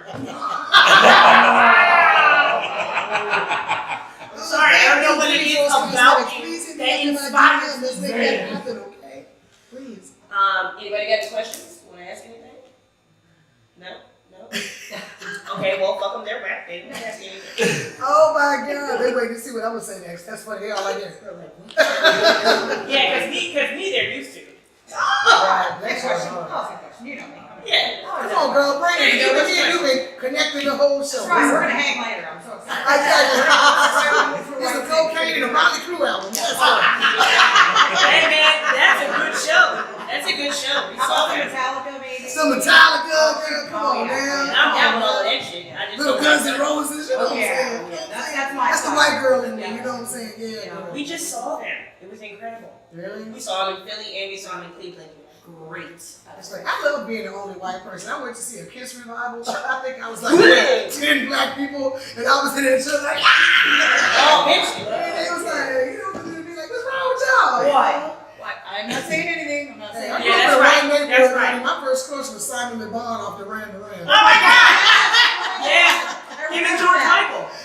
You know, I always knew George Michael was I very did special. not. No, that was a shock to me. I was gonna Really? marry our birthdays were on the same I think day. because I had a gay uncle, I knew what it Maybe, looked like. maybe, yeah. So when he came out, I said, he gay. We had there was a transgender that used to be in my house babysit me, and I didn't know it was a transgender until she passed away. And I'm like, Reese was a man. Like, I never fucking knew. I just thought it was an ugly chick. Like I never knew. I just He was never being knew. babysat by Holiday Heart. Hell yeah! Hell yeah! True story! True story! Mind blown, bro. Like, oh no. Wow. She said, how did they hard? That's fucking hot. That's awesome. And I could just see Bing Rames in that scene when he goes to the funeral. I wish my boy singing Big the Young was song. here right now. He does the best Holiday Heart Oh my impression. God. Oh my God. That We is in the studio awesome. in 10. That is awesome. What you like gonna do is tell me. Oh, we're in the studio dying. She's out just like me. That is killer. Yeah, had no idea. Like, and that's why people always think it's so funny that, like I do make a lot of stereotypical and racist comments, Girl, I but can't talk now. I challenge anybody, period, Yes. to say that you have a more broad spectrum of friends and people that you know that I do. I hang out with tons of white people. That's why I make fun of them. One of my best friends was Chinese. And when I got an iPhone, I fucking handed it to her. Like, bitch, I don't know how to work this, set it up. Like, whenever we went out to dinner, I give her a check. Bitch, you're good at math. Just tell me how much I owe. Like, I don't, Hispanic people, if I gotta move, I call my Puerto Rican friends because I'm getting a small truck and I need to know how much you can put up in here. I mean, everybody, and when everybody wants delicious fried chicken, they come to my house. So it's all, it's all good, man. It's all good. It's all good. Or as they say in urban contemporary, it's all gravy, player. That's your home. I know, right? The white version? The white The light version? Yeah, I mean, that's right? That's Right? a Agreed. lot, Yeah. child. Yeah, she is actually. I am. I wrote it down a little bit. Really? Yes. Real quick, I wanted to ask you. What's up, child? If we went to get our hair cut and we decided that we wanted to donate it for you, like how would we go about doing that? Do we leave it there? Oh, you would ship it to the address of Wigs of Love, which is on the website. Okay. And then we would, get it to either Kim Kimball, Elgin Charles, or one of our other specialty hair, persons that would treat it and make a wig out. So, like initially, let's say, like if I go to cut it, right? Should I just put it in the ponytail, leave it in the ponytail? Yeah, how they do it when they cut it in ponytail, Okay. and as the hair's already there, Yeah. and just have it untreated. It'd be nice if you washed it. Okay. Some people send it to us not washed, we don't trim, we deal with it. But when it's not, when it's all just, it's crazy. So it's easier to have you wash it, blow dry it, then go have it cut. That way when the ponytail comes to us, all we have to do is treat it with the keratin and then make the wig. You know what I'm saying? So yeah, but you go to wigsoflove.org or wigsoflove.biz, or you can always hit up Cocoa Brown, the number 4life.com, and hit the little icon on my page that says Wigs of Love.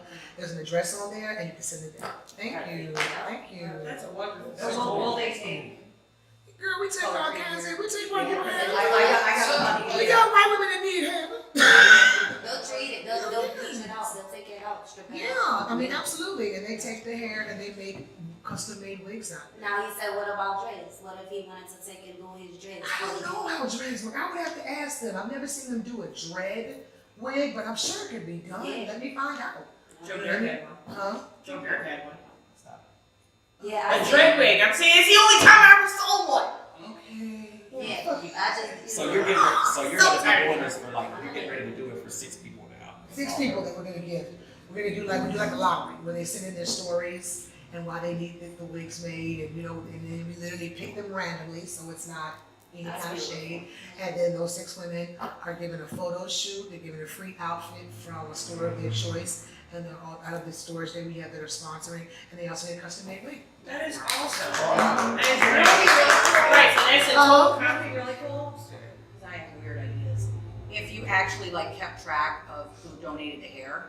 I mean, sure. And then had some sort of thing where they could. We've only had one person donate their hair before, so I never even thought about that. But yeah, I mean, we would definitely do It'd be a a great story. publicity thing. No, seriously. You donate your hair, send a picture of your original hair, a bio. So we can put it on the site. Absolutely, please. And maybe do like a little fashion walk with them. I would love for you guys to attend the event.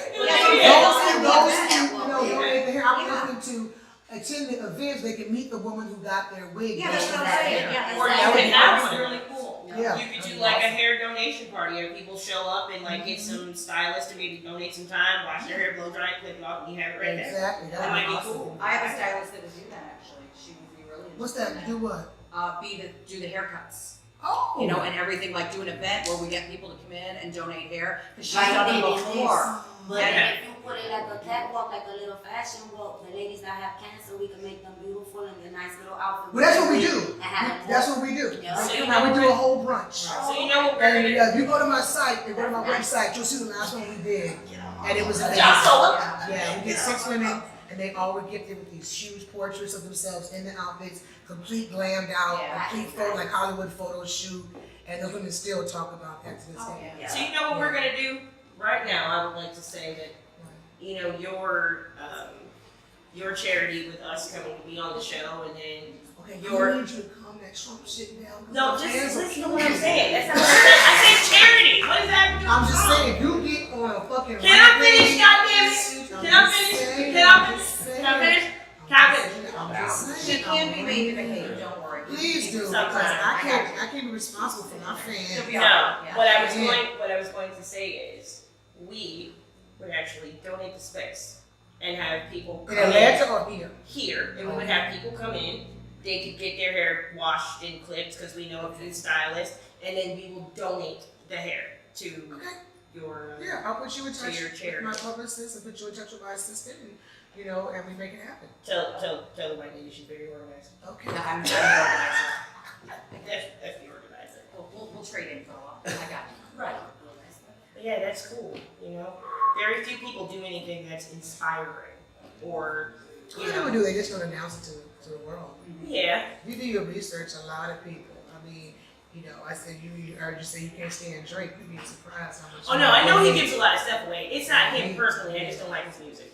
Okay, but I'm saying, is that child raising his hand? He distracted. Oh, okay, I was going to say, oh Lord. Yeah, I don't know if I'm ready for that. All right, I think Oh, you didn't want to answer any kick. No, what's up, though? that I never did ask. As a mom, I know you covered, you know, that it's your son is really good about understanding, you know, that mommy has to work, and I think we all face that when we have to travel or when we do any sort of time away from home.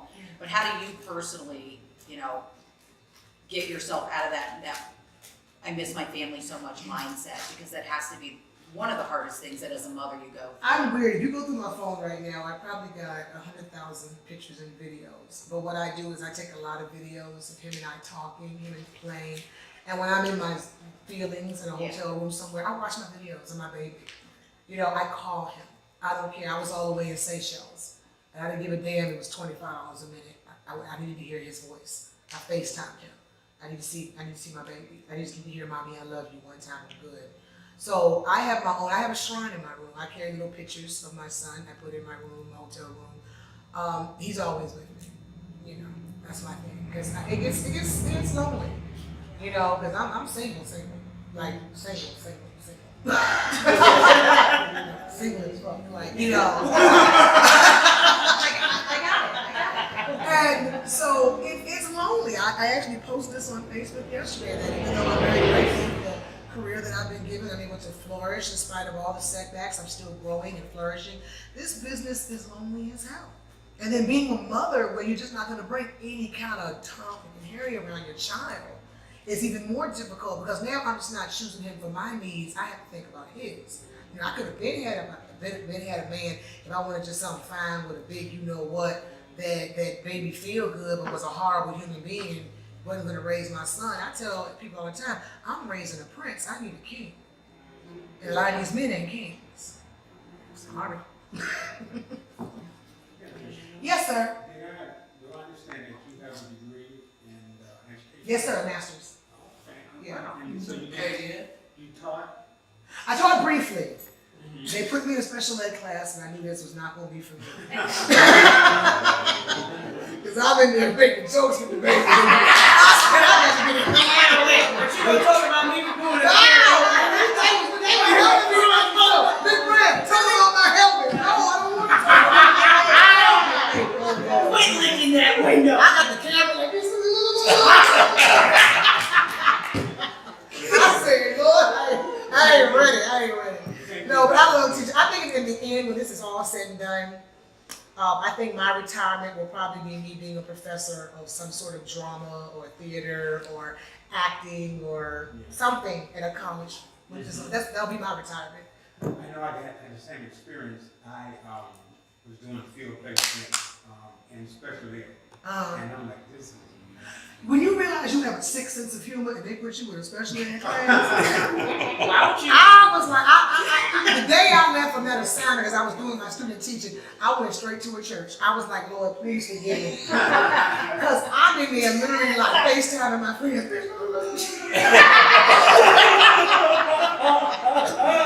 Because they were just so funny, but it was the innocence of what they were doing, not realizing what they were doing. But the thing is, I never laughed at them. I laughed with them. You know, and they love Miss Brown. They hug and kiss on me. And I'm like, okay, they don't wipe your nose and hug me now. Hold up. But, you know, they're like, Miss Brown don't like boogers. No, I don't like boogers right now. You know? But, Oh my God. It's funny you should say that though. A good friend of mine was just telling me this story. Like, he's gay, but he's not out to his whole family. oh, wow. And he has a cousin that's slow, special needs or whatever. And he said the guy has like no filter. Right. They'll be at a family gathering. He's like, did you know Bruce was gay? Did you know that he's gay? He doesn't like girls. He's gay. Oh, Like, and he just gives out all this like random ass information. wow. He's like, so. Why would he ever tell him that? No, Okay, he got so, Tourette's. so Bruce, I'm sorry. Bruce, I'm sorry, but this is the funniest shit I've heard in a long time. So Bruce takes him to the Special Olympics. They had a little Special Olympics thing here in Cleveland, and Bruce took him. It was in a park. Bruce dipped off from him to smoke a little bit, and the park ranger Smoked with the special ed. He wasn't with him. He was in his events, and Bruce was waiting for him. So he was off in his car or whatever. So I guess the park ranger, I told him I was going to tell the story, so sorry. So the park ranger tells him, or sees him or whatever, and after he picks his cousin up, the ranger pulls him over. And he's begging him the whole way home, like, please, God, don't say anything. He said the minute he got in front of everybody, he was like, you know, Bruce is gay, and he almost got arrested for smoking weed at the Special Olympics. I'm like, dude. I'm like, yeah, I would be taking him anywhere else. You know, God bless his little heart, but you can't go with me because you're a hater. You're a hater. I can take her anywhere. She don't say shit. Nothing. Oh my God. See, like which way do I go? Trying to figure where to run up. I just, there's just so many inappropriate things that have been said today. And I'm open to whatever, but damn, there's been so many inappropriate things said. I'm like, oh my God. Hey, man. Just saying. I gave you the No, disclaimer. yeah, I got it. I just, you know, like I said, I just knew my limitations. I said, I will sit here and go straight to hell. A portal will open up in this classroom right there and suck me into the grips of hell. Because I'm here cracking up on some of these kids. One of them, he was like 22 and he was a freshman. I'm like, oh. It's from the military. It's okay. It's okay. Come on, it's time to leave. Man, you ain't gonna graduate. You know, but I love the kids, but I was like, I have to go because it's in me to crack jokes. And it's just not appropriate. Jokes on a special needs issue. I mean, if you say it in front of them, I mean, like I said, I never laughed at them. I never talked bad of them. I think I would literally say stuff and they would just understand. It was the way I would say it. right. Like, you so silly girl, look, you come on, man, put your helmet back on there. You so crazy. And then you can mess up your head or your knee gonna get jacked up with that helmet. Yeah. Oh my You know, God. oh my God. I have to go.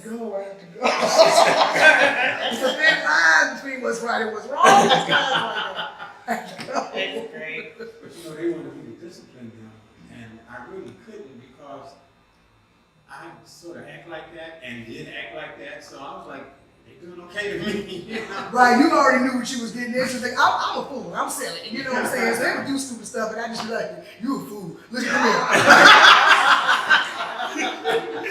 You know, and then Miss Brown was our fool today. You was a fool, boy. Yeah. And they go, why you calling my child a fool? It was making love. Oh, hell no. Like, it was very They had like this table in the classroom that they had established as like the bad table where they had to go and sit and face the wall. And I would have to put kids over there and they would be over there making all kinds of so one day I caught myself being stupid and I said, oh, he clapping the beat, y'all, let's rap. And the kids started rapping and clapping. So he was back there, he realized what was going on. He was like, he had a whole thing going on. And the principal walked by and she was like, what's going on here? I said, oh, we're working on music appreciation. She known I was making like kind of making fun of him making these noises. But the kids got into it. We was like, let's make a rap around, you know, he was beatboxing for us. Because it was disturbing the class and we couldn't do nothing about it. So we decided to make it like, you know, a rap about it and make a huge beatbox. Can we have bars in it? I had to go, girl. And I tell you, it was so. And I'm like, oh my gosh, what are y'all doing here? I said, oh, it's music appreciation week. Well, as always, thank you so much for coming on. I really appreciate you. This is the second time now. So, yeah, I always have a ball when I come here. But I do appreciate it, though. Absolutely. I know everybody does. Yes. Oh my God. Yes, honey. Yes. You're popular. Yes. Yeah, but we do want to thank you guys and thank the audience. Let's get the audience around the park. You guys are wonderful. Yeah, thank y'all for having me. Hey, high five. You want to do coolest with that? Ah! Who said I was a liberal, girl? I'm independent. Oh,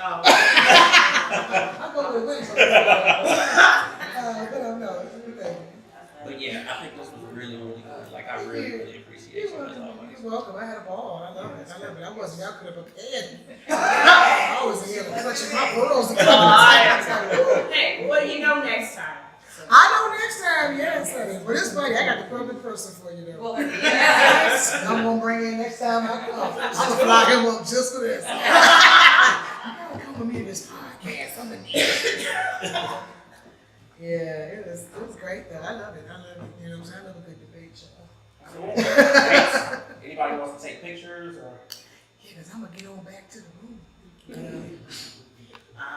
Thank you guys for I hope watching. y'all come to the show tonight. 2 shows tonight, Cleveland Improv, 7 and 9:30. You know what I'm saying? If y'all say, I'll put a list at the door for Entertainment Unplugged. If you say you're with that group, you get in free on me. Okay? All right, so I'll put that at the door, okay? Anybody says Entertainment Unplugged, you get in on me. 7 and 9:30. Still real you. On me, baby, just gotta say, just come to the box office and say Entertainment Unplugged. Or The plug. Entertainment Or Plug. the The entertainment. Entertainment Plug. Say the Entertainment Plug at the box office, and there'll be tickets waiting for you. 2 tickets apiece to one, block and next. Thank you. I'm gonna leave like 6 tickets. First come, first served. Does it matter which show? Yeah, I'm gonna go either show. Okay.